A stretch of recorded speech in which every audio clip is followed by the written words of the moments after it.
The Go Wild Databases page. This is your access to these resources that we're going to talk about today.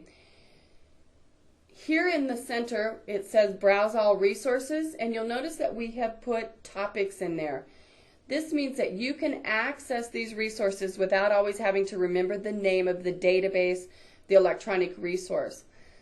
You'll notice that we've got everything from general topics and do-it-yourself, genealogy, language studies, science and technology, and then we have some links here. One's called Kid Resources and one's called Students, and that's how we're going to access the tools we'll look at today. If you know the name of one of these databases, there is an alphabetic title list, and at the end of that row there's a link for Show All, and you can look at the over 100 different items. What we're talking about on these databases or electronic resources are tools that let you access full text magazine and journal articles, encyclopedia information, video, images. It'll help you look for fiction books that go with reading. There are animal databases, law databases, test preparation databases, which some of your students may be interested in, and if that's of interest, we can look at that at the end. On the right-hand side, we do have some quick search. Two of our major vendors, EBSCO and Gale, have a way that you can type in a search and it will search all the databases that we own from that vendor. But I think when you're working with your age group of students, we'll want to do this probably one resource at a time. Also here on the right, we always feature a database or two under Have You Tried? We just got Culturegrams so that students can look at information about countries, states, and Canadian provinces. And we have Mango. So if you've got students or you yourself are looking to study a language, Mango is a great little tool to do that. It's like a flip card kind of training. But let's take a look now here at some of these resources. If you click on, let's say, the student subject link, it will give you a listing of some of the resources that we have access to. Then, if you're in the library and you click on one of those, you're going to go straight into that resource. But I want to make sure that you have access to these remotely, as do your students. So notice that we went right into that resource. But let's go back to our main Go Wild page and look at what's going to happen if you're at home or your students are doing this at home. They're going to go in, and if they were to click on that database, they're going to see a screen that looks like this. They'll be asked for their library card and a PIN number. Now, most of you as adults probably have a public library card, and you can enter that 14-digit number in. Your PIN is probably WYLD, W-Y-L-D. But we've created a way for your students to get in, and I can work with Deb on that. If you want to promote that to your students, we have a bit of a shortcut for them. The only thing we ask is you can't put that out electronically. So I'll work with Deb on that so that your students have access. Okay, so let's go back in to our students listing here. We're going to take a look at Britannica Online for Schools. There's another link to Culturegrams that was on the main page. Then you'll see we have a lot of topics here.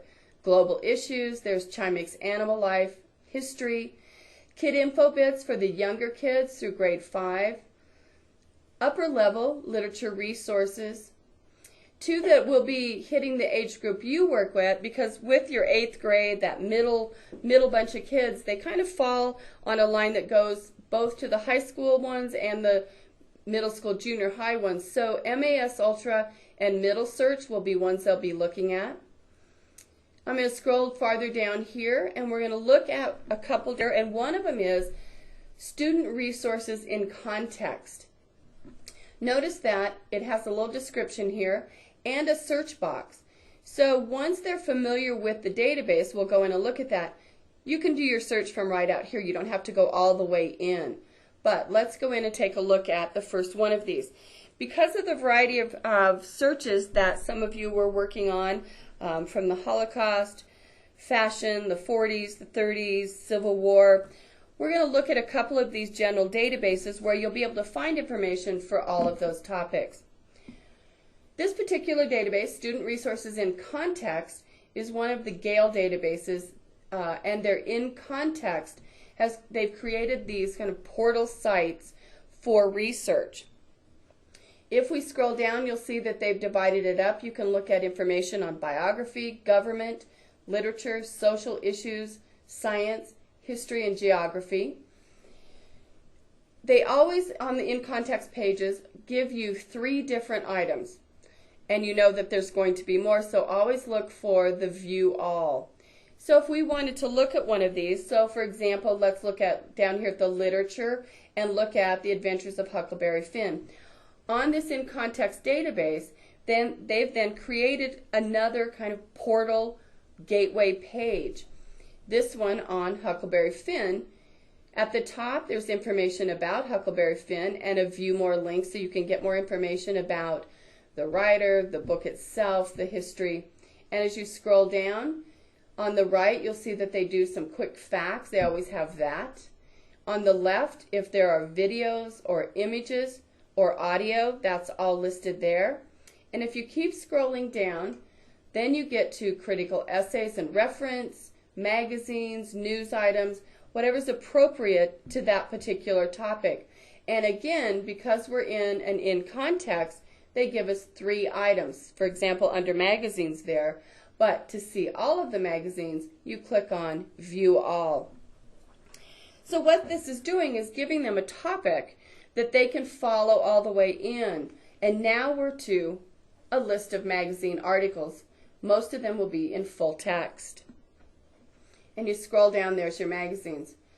On the left, it allows you to narrow down to specific items, so you can limit your search to a specific document type or subject. So they're able to really drill down and get very specific in their search.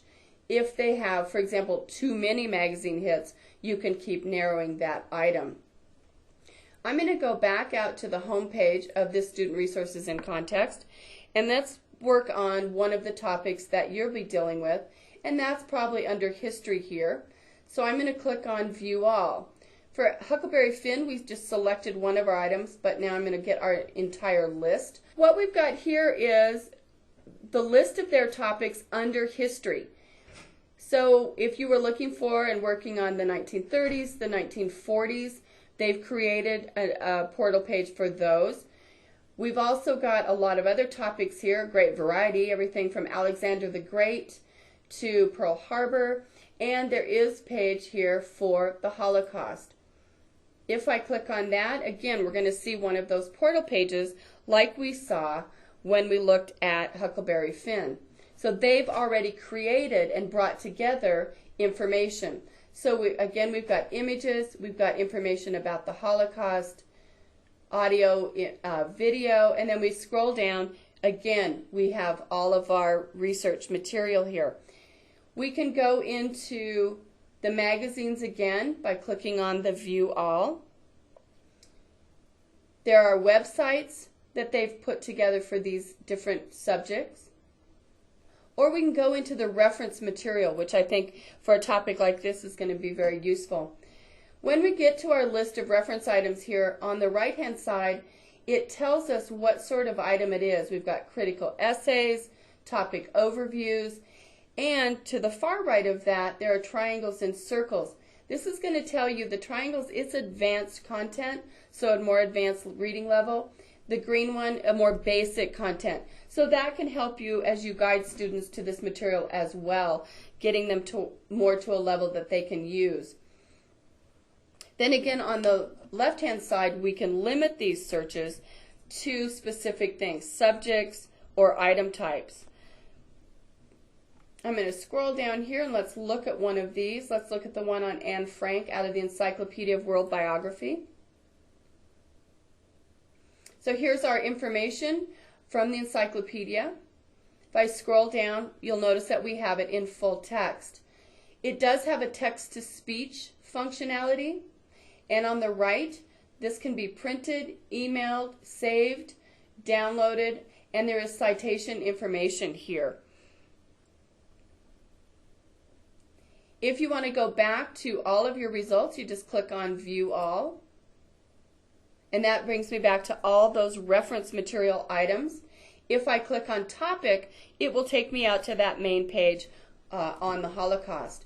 In addition to those topical pages that we have here in the middle, up at the very top, there is a search box.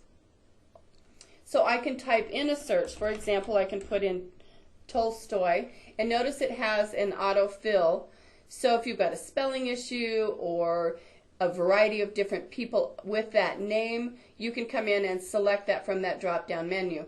Also notice that you can search for images, primary source documents, and if you click on that More button, you can search specifically to academic, reference materials, narrow it right there.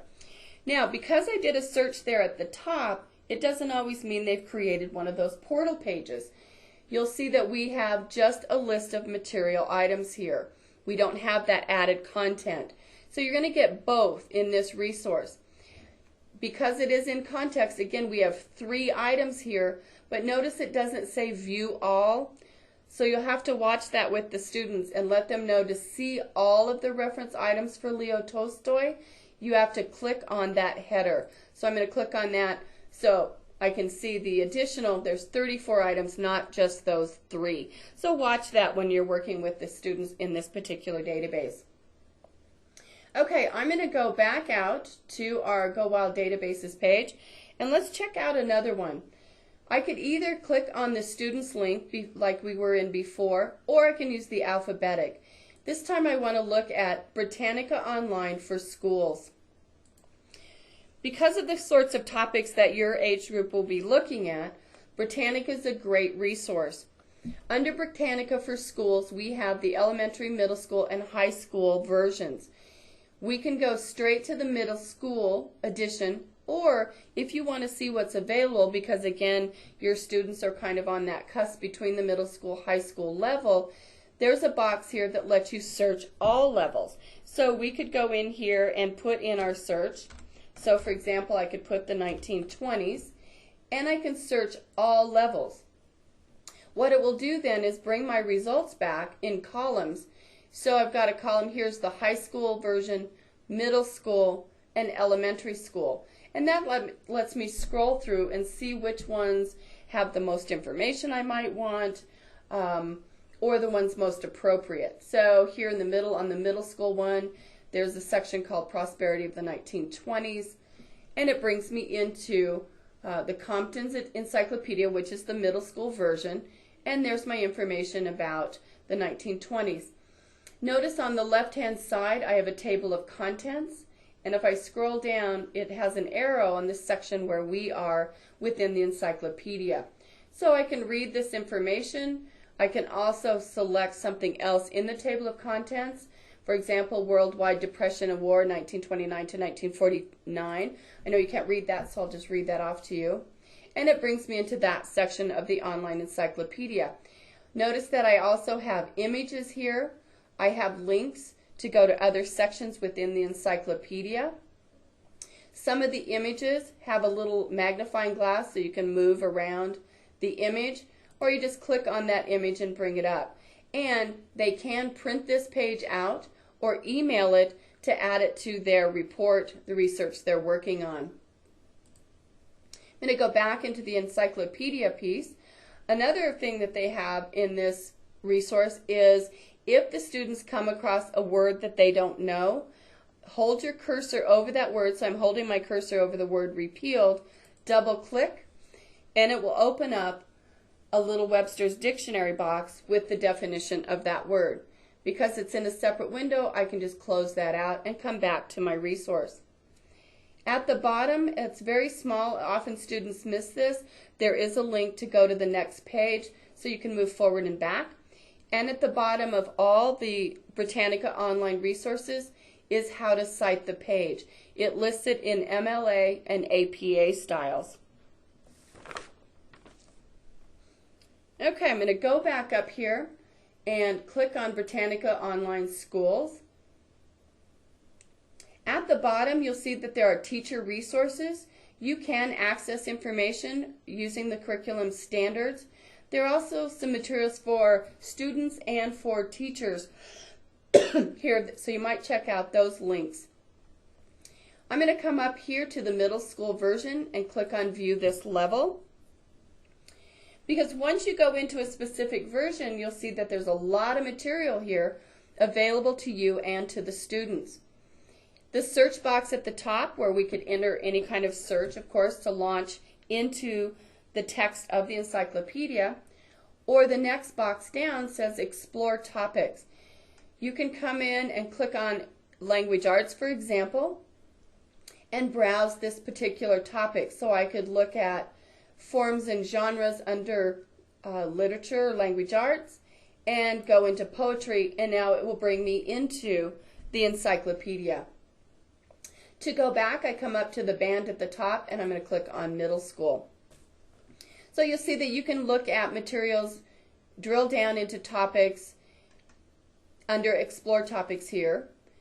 Then there's Discover America, if you're working on the States or Mexico or Canada.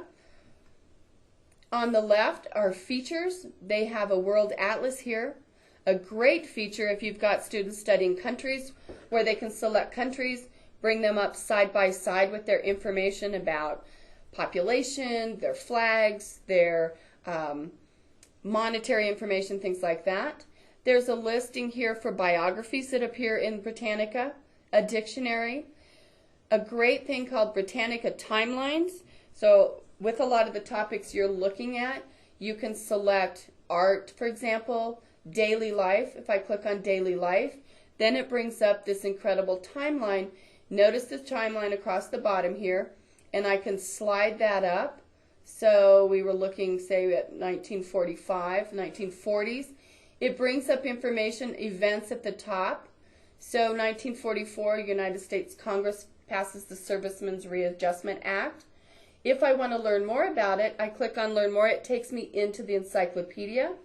Or I click on the page to the right, and I can keep moving through events in that time period. So here's 1946, about mobster Bugsy Siegel.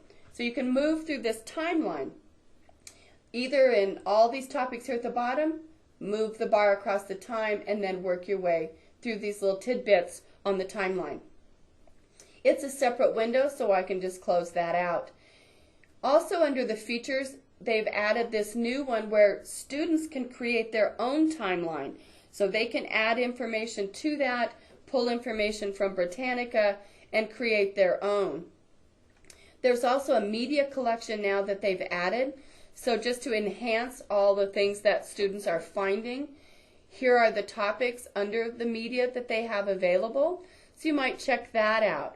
If you're looking at arts and literature, then you can bring up a series of media under a whole variety of topics, of course, you can imagine, because it is Britannica. So we've got video and images. So take a look at that if that's of interest, of having your students add that to their research. I'm going to go back out again to the main page. One of the other things that's here is the video collection.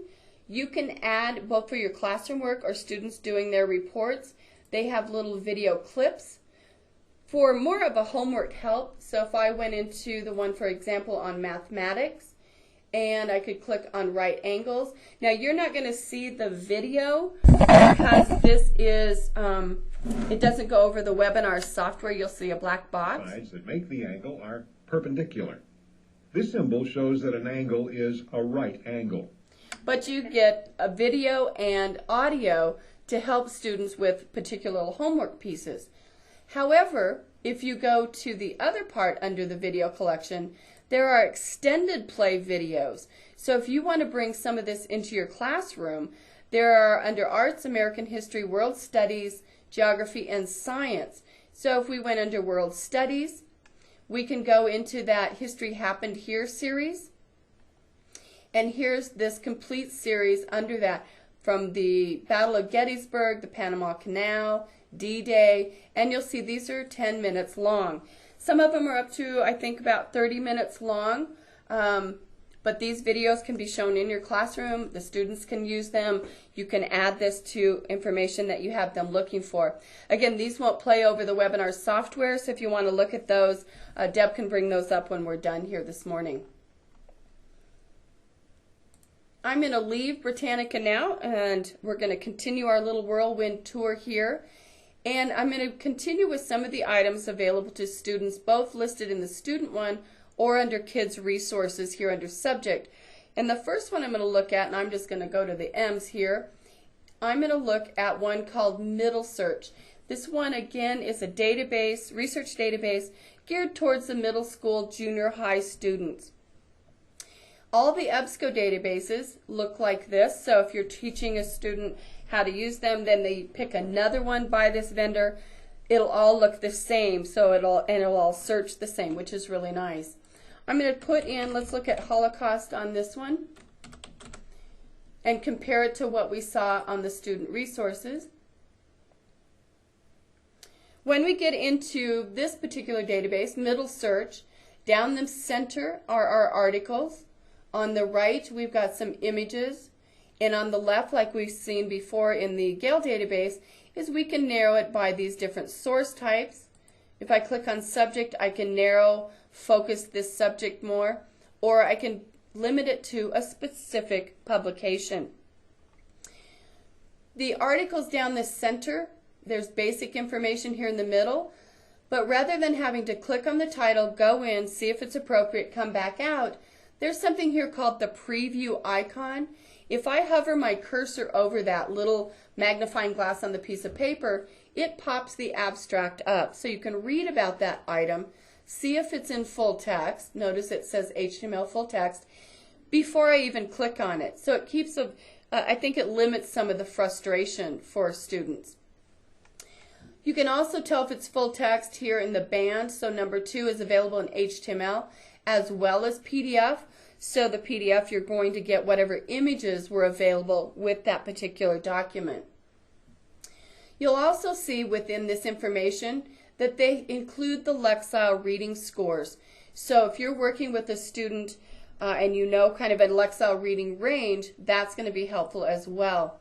Because this is Middle Search, that age range where they're kind of getting the junior high, high school, notice number 2, Surviving the Holocaust, has a Lexile of 470.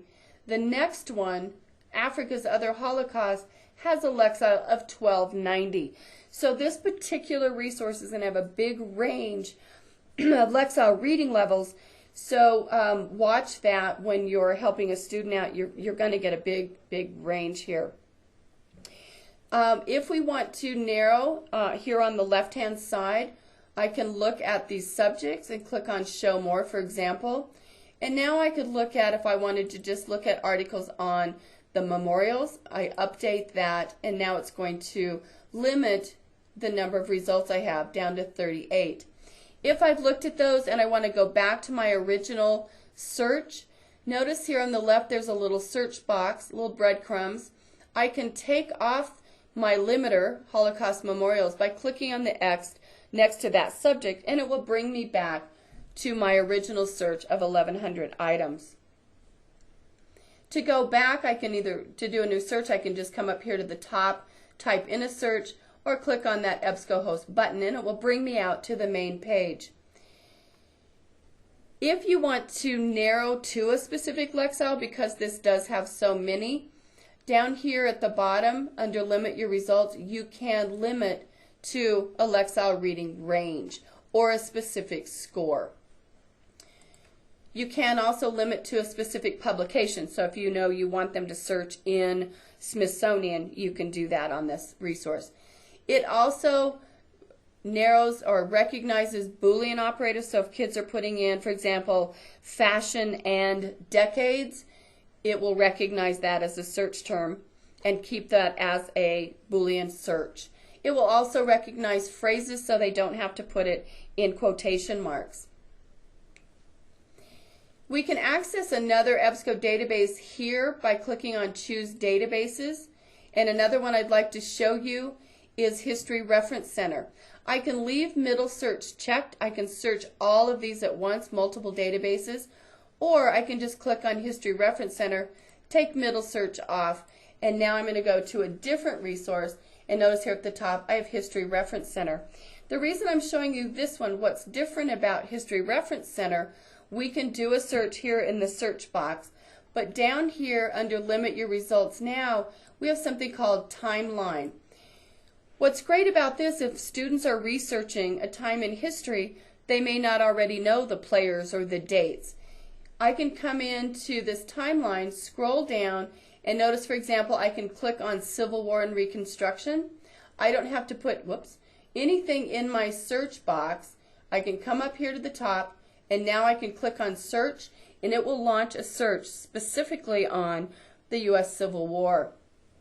Then when they come in, on the left-hand side, I have source types, so I can look at primary source documents for the Civil War, biographies, reference materials, and articles.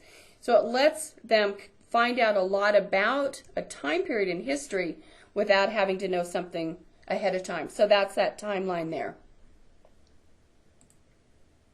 I'm going to go back to our databases page. You can see we have a great variety here. The next one I want to look at is going to be a very different one, and it's called Novelist and Novelist K8. And they're listed under these student and kid resources as well. Novelist is different because this is going to let us get at fiction books. So if you're trying to bring more fiction books, using books in the classroom, this is going to be a great place to come. The Novelist here, the first one, includes adult level reading material. Novelist K8, of course, goes up to grade 8. So let's select that one to start. This database is going to work as a reader's advisory tool, so that if you've got a student that's dealing with some issue, you could find fiction books on, say, bullying, or if they have some learning disability, you can find them books because often that's very helpful to kids to read about other kids like themselves. You can also put a title in. For example, let's put in Spaceman, and I'm going to click on Title. You can use it to help them find other books. So here's our book, Spaceman. I can click on my title. There's information about the book. It gives me an age range. I can also click on Check Wildcat, and that will open another window and look to see if it's owned by a library in your county. And on the right, here's where you can find other books. So this one's about emotional problems of boys, 10-year-old boys. You can click in those boxes and find other books with the same sort of topic. I can also do that by clicking up here at the top and narrowing it to my audience. So if you wanted to find, they were doing the vampire books, for example, I can do that for teens here. Find different books, and then what it lets you do is help them find more books. So again, on the right hand side, you can find what was it you liked about the book and move on to new books. But the other reason I want to show this to you is on the right here on the main page of Novelist is Teaching with Books. They've broken it down by grades. So here's grades 6 through 8 under the Arts, Healthful Living, Language Arts, Science, and Social Studies. So you could find books on the Holocaust, on Civil War.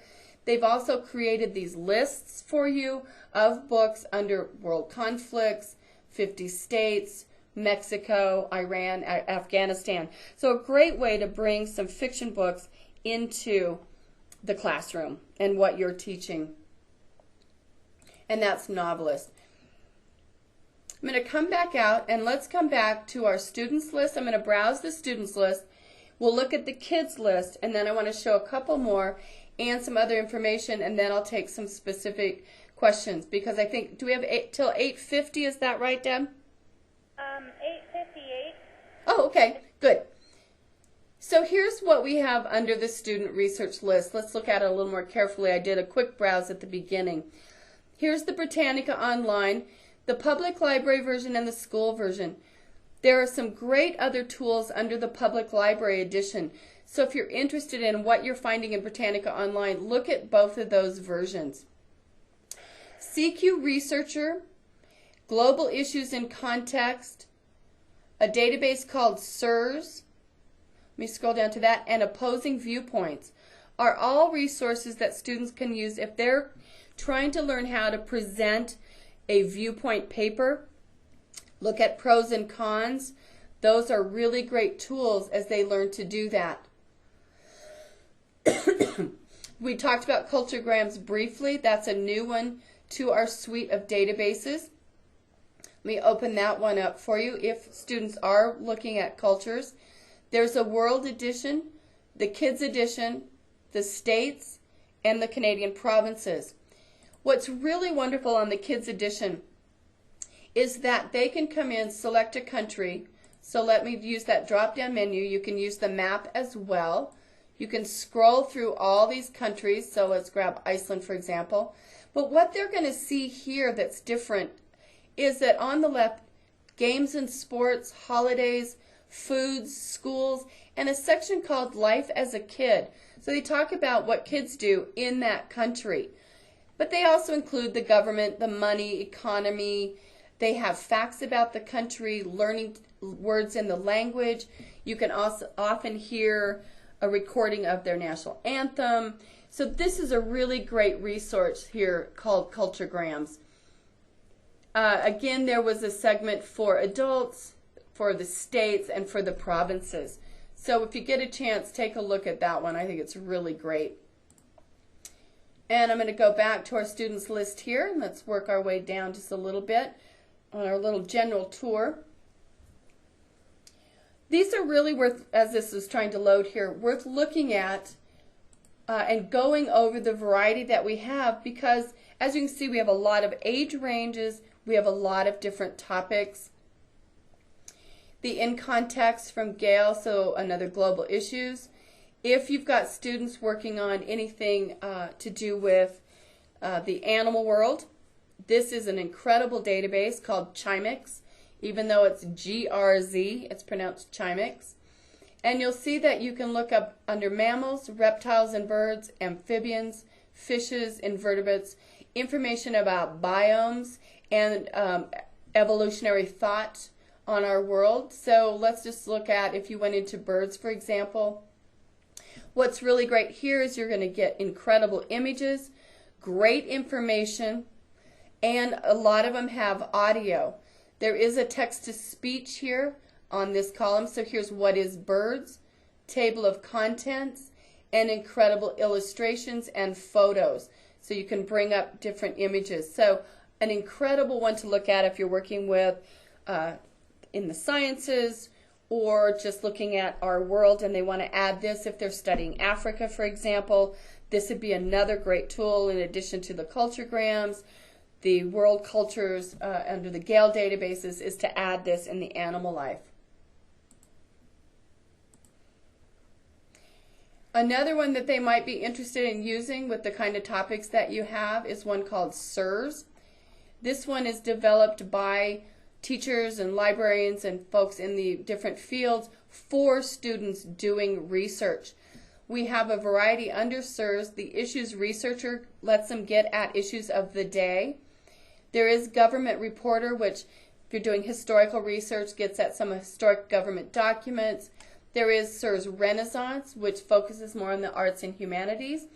But one that you all might really like is this SIRS Web Select. This gets them to all of these topics, but they are to web pages that you can really trust them to go to. The ones on the right here under database features, astronomy and space, there are some ebooks, so you could go pull up Little Women. If they didn't have a print copy, they could pull up the ebook and look at Little Women. There are historic documents, information on notable people. So these are all going to specific websites. The other SIRS are going to get them to more magazine, newspaper, and pro-con information. For example, under SIRS Issues Researcher, you can look at these top 10, which are based on what's really being searched by students, and this is updated monthly. You can also look at these several hundred leading issues in this alphabetic list, or you can go to an A to Z list. So you can see they can really get a good head start on doing research by looking at this. This is going to really help them focus some of the things they might be looking at. So here's one on Holocaust denial. There's some on genetic testing, freedom of speech. So they can come in that way. There's also maybe an easier list for that age group under groups where they put it under civil rights, environment and science, etc. You'll notice it's a much shorter list. To get to the bigger list, for example, if they were looking at alternative energy sources, there's a little plus sign next to the topic, and you just click on that and it begins to open up, expand these topics. They can also do it on a visual browse. This may appeal a lot to your students as they're doing research. So they can come in and look at, let's see, environment and science. We can click on that and it expands our search. Now if they hover their cursor, it will tell them about that. So there's a little information about environmentalism or medical ethics. Then if they wanted to go in, so alternative energy sources, we open that up and it keeps breaking down the topic. They might be interested in nuclear energy now because of what's going on in Japan. Now we come into the SIRS page. Like we saw with the in context, they've already brought information in. So here's about the nuclear energy, pro-con issues, excuse me. And as we scroll down, our magazines, journal articles, media, and reference materials. The other thing they've added here are some research tools. So you can get a timeline about nuclear energy or whatever your topic is, some statistics. They also have a Maya analysis and note organizer. So if you find a topic in SIRS that you're working with, whatever your topic might be, you can use this My Analysis. They've already created handouts that you can use. So here's pick a topic, information about it. But here on the right within that is a downloadable handout in PDF form that you can open up and print out. And we'll see if we've got too many things open this morning. So here's the handout on pick a topic that you can print out and use with the students doing their research. As we move across here, developing basic knowledge. Again, there's another handout, separating facts and opinions, and another handout that you can print out. I'm going to close that out. That's a separate little window here. The other thing they've got is something called Note Organizer, and many of the databases now are providing materials for the students to use so they can create a handout. It's helping them with their notes. They can save this because if you come in, you can save sessions, save lists, save media, and it will save for 30 days. So if kids are working on this, they've tagged some articles, they've used that little note taker, they can come up to my list, save their session, and it will save for 30 days. So a great way for if they're working at school, they want to go home, they're not losing their information while they're going back and forth. So I'm going to come back to the databases page since I think we're about out of time. Back here and see if there's any questions. And while you're formulating your questions or getting closer to the phone, I've got the Wyoming State Library homepage up. If you want to know more about these, I have two series up here. One of them is called the Discover It series. You can come in here and look up anything on those Gale databases. Learning Express Library is the one that has practice tests for them. Hands-on tools for pre-K to 8. Get them out of Google. And these are short videos, 5 to 7 minutes long, on some of these specific resources. So they're already recorded. You just click on that and go. The other thing there on the Wyoming State Library homepage are webinar archives, and that's where I've done some of these webinars and we've recorded them. So you might take a look at that. So in our last couple of minutes here, are there any questions?